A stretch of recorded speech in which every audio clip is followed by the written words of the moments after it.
Di dalam Yohanes bab yang kedua, firman mengatakan, pada hari yang ketiga, suatu majlis perkawinan diadakan di kota Kana di negeri Galilea. Ibu Yesus turut hadir. Yesus dan murid-muridnya juga dijemput ke majlis itu. Dan dikatakan ada suatu majlis perkawinan. Ini perkawinan siapa? Kita tidak pasti, kita tidak tahu, rasanya tidak penting. Kerana yang penting ialah petikan ini bertujuan untuk menyatakan bahawa di mana Yesus melakukan mujizatnya yang pertama.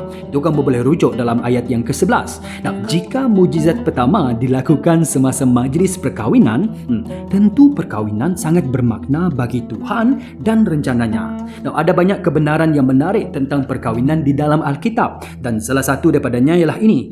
Perkawinan ialah gambaran dan simbol rohani tentang hubungan di antara Kristus dan gerejanya atau jemaahnya atau tubuhnya. Kalau kita membaca dalam Efesus bab yang kelima, ayat ke-22 hingga ayat ke-25, ada 4 hal yang menarik tentang perkawinan. Yang pertama ialah perkawinan ialah di antara lelaki yang dipanggil suami dan perempuan yang dipanggil sebagai isteri.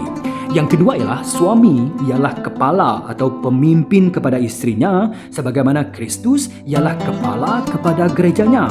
Dan oleh itu yang ketiga, isteri harus tunduk atau menyerah diri atau melayani suaminya. Dan yang keempat, tetapi suami harus mengasihi atau menunjukkan kasih kepada istrinya sebagaimana Kristus mengasihi dan berkorban untuk gerejanya. Nah, inilah sebabnya perkawinan sangat penting dan bermakna bagi Yesus. Sebagaimana saya katakan tadi, perkawinan ialah gambaran dan simbol rohani tentang hubungan di antara Kristus dan gerejanya.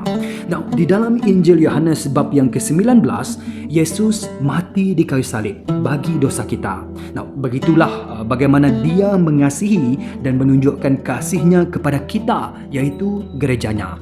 Oleh itu saya melihat simbolik kenapa Yesus melakukan mujizat yang pertama pada majlis perkawinan, kerana ianya mengingatkan kasih Kristus kepada gerejanya. Amin.